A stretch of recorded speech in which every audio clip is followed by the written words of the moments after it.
Hello guys, ഇന്ന് നമുക്ക് സവാളയൊന്നും വഴറ്റാതെ കുക്കറിലൊരു chicken biryani തയ്യാറാക്കിയല്ലോ.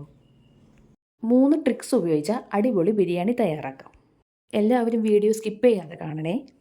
ആദ്യം തന്നെ നമുക്ക് ചിക്കനിൽ മസാല തേച്ച് കൊടുക്കാം കേട്ടോ. ആദ്യം തന്നെ അതിലേക്ക് മഞ്ഞൾപ്പൊടി,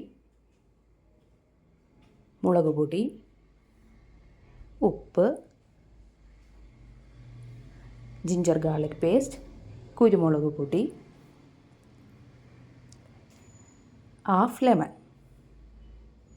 എല്ലാം കൂടി ഒന്ന് മിക്സ് ചെയ്ത് നല്ലതുപോലെ ഒന്ന് മസാല തേച്ച് അരമണിക്കൂർ റെസ്റ്റ് ചെയ്യാനായിട്ട് മാറ്റി വയ്ക്കാം. ചിക്കൻ ഒന്ന് ജസ്റ്റ് ഒന്ന് ഫ്രൈ ആക്കി എടുക്കണം കേട്ടോ. അപ്പോൾ അതേ പാനിൽ കുറച്ച് വെളിച്ചെണ്ണ വെച്ചതിന് ശേഷം നമുക്ക് ചിക്കനെ ഒന്ന് ഫ്രൈ ചെയ്തെടുക്കാം. മസാല റെഡിയാക്കാനായിട്ട് ഒരു പാനിലേക്ക് സവാള കനം കുറച്ചരിഞ്ഞത്, ക്യാപ്സിക്കം, മല്ലിയില തീരെ ചെറുതാക്കി അരിഞ്ഞതായിരിക്കണം കേട്ടോ, ഒരു മാഗി ക്യൂബ് ഇട്ട് കൊടുക്കാം, പട്ട, ഏലക്ക, പെരുംജീരകം ഇട്ട് കൊടുക്കാം. ഇതിലേക്ക് ആവശ്യത്തിന് ഉപ്പ് ചേർത്ത് കൊടുക്കാം. പിന്നെ ഇതിലേക്ക് 1/2 ടീസ്പൂൺ മഞ്ഞൾപ്പൊടി, 2 table spoon Kashmiri chilli powder ഇട്ട് കൊടുക്കാം. പിന്നെ ഇതിലേക്ക് 2 ടേബിൾ സ്പൂൺ മല്ലിപ്പൊടി ഇട്ട് കൊടുക്കാം. പിന്നെ ഇതിലേക്ക് 1/2 table spoon ginger garlic paste, 1/2 teaspoon കുരുമുളക് പൊടി, പിന്നെ 4 ടേബിൾ സ്പൂൺ ഓയിൽ ഒഴിച്ച് കൊടുക്കാം കേട്ടോ. എല്ലാം നമുക്കൊന്ന് മിക്സാക്കി എടുക്കാം കേട്ടോ. ഒരു തവി വെച്ചിട്ട് എല്ലാ ഭാഗത്തും മസാല നല്ലതുപോലെ മിക്സാക്കി എടുക്കാം. മസാല ഇപ്പോൾ എല്ലാ ഭാഗത്തും മിക്സ് ആയിട്ടുണ്ട്, കണ്ടില്ലേ, നല്ലതുപോലെ മിക്സ് ആയിട്ടുണ്ട്. ഇനി നമുക്ക് ഇതിലേക്ക് 1/2 ഗ്ലാസ് വെള്ളം ഒഴിച്ച് കൊടുക്കാം കേട്ടോ. 1/2 ഗ്ലാസ് മതി, കൂടുതൽ വേണ്ട. അത് നല്ലതുപോലെ ഒന്ന് മിക്സാക്കി കൊടുക്കാം. ഇനി നമുക്കിത് ഒന്ന് കുക്ക് ചെയ്യാനായിട്ട് വയ്ക്കാം.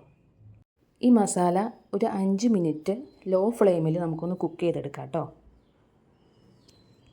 നമ്മുടെ മസാലയിൽ വെള്ളമൊക്കെ വറ്റി നല്ലപോലെ എണ്ണ തെളിഞ്ഞ് വന്നിട്ടുണ്ട് കേട്ടോ. അപ്പോൾ നമുക്ക് ഇതിലേക്ക് ഇനി നമ്മൾ ഫ്രൈ ചെയ്ത് വെച്ചിട്ടുള്ള ചിക്കൻ ഇട്ട് കൊടുക്കാം കേട്ടോ. ചിക്കൻ ഇപ്പോൾ ഞാനിവിടെ ജസ്റ്റ് ഒന്ന് ഫ്രൈ ചെയ്ത് വെച്ചിട്ടുണ്ട്. അപ്പോൾ അതൊന്ന് ഇട്ട് കൊടുക്കാം.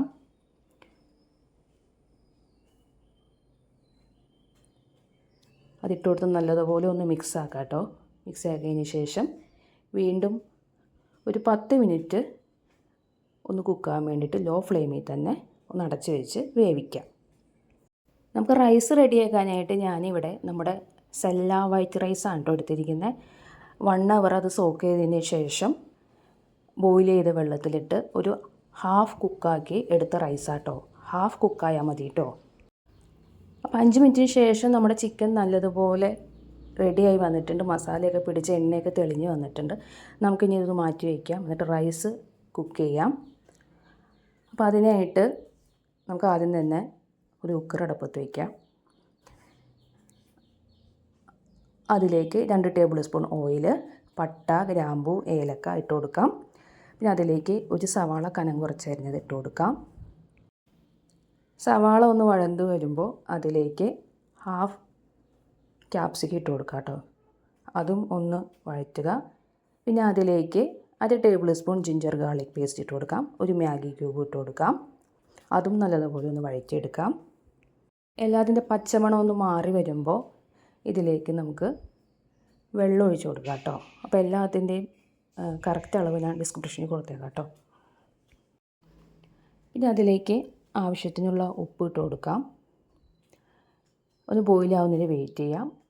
പിന്നെ അതിലേക്ക് നമ്മൾ വേവിച്ച് വെച്ചിരിക്കുന്ന റൈസ് ഇട്ട് കൊടുക്കാം കേട്ടോ. റൈസൊന്ന് നല്ലതുപോലെ ഒന്ന് മിക്സാക്കി എടുക്കാം കേട്ടോ. നല്ലതുപോലെ അങ്ങോട്ട് മിക്സാക്കി എടുത്തതിന് ശേഷം നമുക്കതിൻ്റെ മുകളിലേക്കായിട്ട് ഞാനിവിടെ ക്യാരറ്റ് ഗ്രേറ്റ് ചെയ്ത് വെച്ചിട്ടുണ്ട്. അപ്പോൾ അതൊന്ന് മുകളിലായിട്ട് ഇട്ട് കൊടുക്കാം. അതിന് മുകളിലായിട്ട് മല്ലിയില ഇട്ട് കൊടുക്കാം. അതിന് മുകളിൽ ഞാനൊരു 4 പച്ചമുളക് എടുത്തിട്ടുണ്ട്. അതും ആ റൈസിലോട്ടൊന്ന് വെച്ച് കൊടുക്കാം. ഇനി നമ്മൾ റൈസിന് മുകളിലിട്ടാണ് കേട്ടോ ഈ മസാല വെച്ച് കൊടുക്കുന്നത്. അപ്പോൾ എനിക്ക് അധികം മസാലയുള്ള ബിരിയാണിയാണ് ഇഷ്ടം. അതുകൊണ്ട് ഞാൻ ഫുള്ളായിട്ട് ഈ മസാല ഇട്ട് കൊടുക്കുന്നുണ്ട്.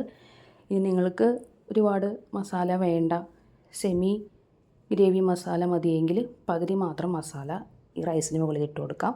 നിങ്ങൾക്ക് റൈസോ മസാലയോ സെപ്പറേറ്റ് ആയിട്ട് വേണമെങ്കിൽ റൈസിന് മുകളിലായിട്ട് ഒരു സ്റ്റീൽ പാത്രം വെച്ചിട്ട് അതിന് മുകളിൽ മസാല ഇട്ട് കൊടുക്കാം കേട്ടോ.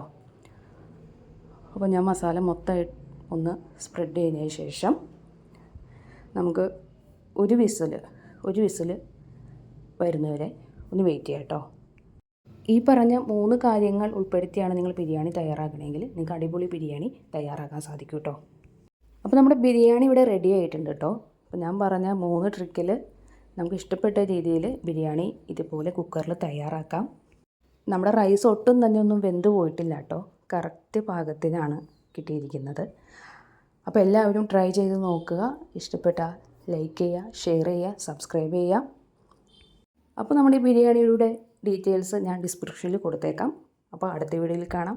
ബൈ.